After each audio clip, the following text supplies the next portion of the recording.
سأل سائل بعذاب واقع للكافرين ليس له دافع من الله ذي المعارج تعرج الملائكة والروح إليه في يوم كان مقداره 50,000 سنة تعرج الملائكة والروح إليه في يوم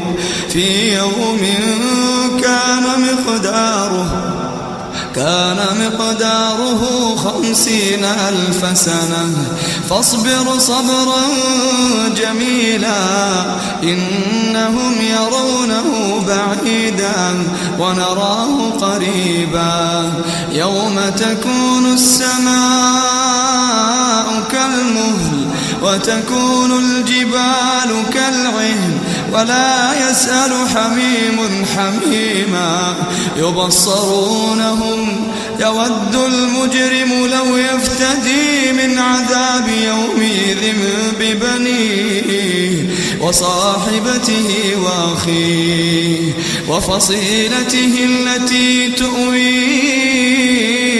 ومن في الأرض جميعا ثم ينجيه كلا إنها لظى نزاعة للشوى تدعو من أدبر وتولى وجمع فأوعى إن الإنسان خلق هلوعا إذا مسه الشر جزوعا وإذا مسه الخير منوعا إلا المصلين الذين هم على صلاتهم دائمون والذين في أموالهم حق معلوم للسائل والمحروم والذين يصدقون بيوم الدين والذين هم من عذاب ربهم مشفقون إن عذاب ربهم غير مأمون والذين هم لفروجهم حافظون إلا على أزواجهم أو ما ملكت أيمانهم فإنهم غير ملومين فمن ابتغى وراء ذلك فأولئك هم العادون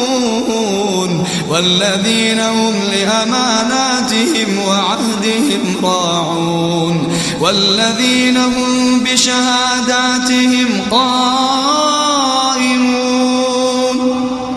والذين هم على صلاتهم يحافظون أولئك في جنات مكرمون فما للذين كفروا قبلك مهطعين عن اليمين وعن الشمال عزين أيطمع كل امرئ منهم أن يدخل جنة نعيم كلا إنا خلقناهم مما يعلمون فلا أقسم برب المشارق والمغارب إنا لقادرون على أن نبدل خيرا منهم وما نحن بمسبوقين فذرهم يخوضوا ويلعبوا حتى يلاقوا يومهم الذي يوعدون يوم يخرجون من الأجداث سراعا كأنهم إلى نصب يوفضون خاشعة أبصارهم ترهقهم ذلة ذلك اليوم الذي كانوا كانوا يوعدون.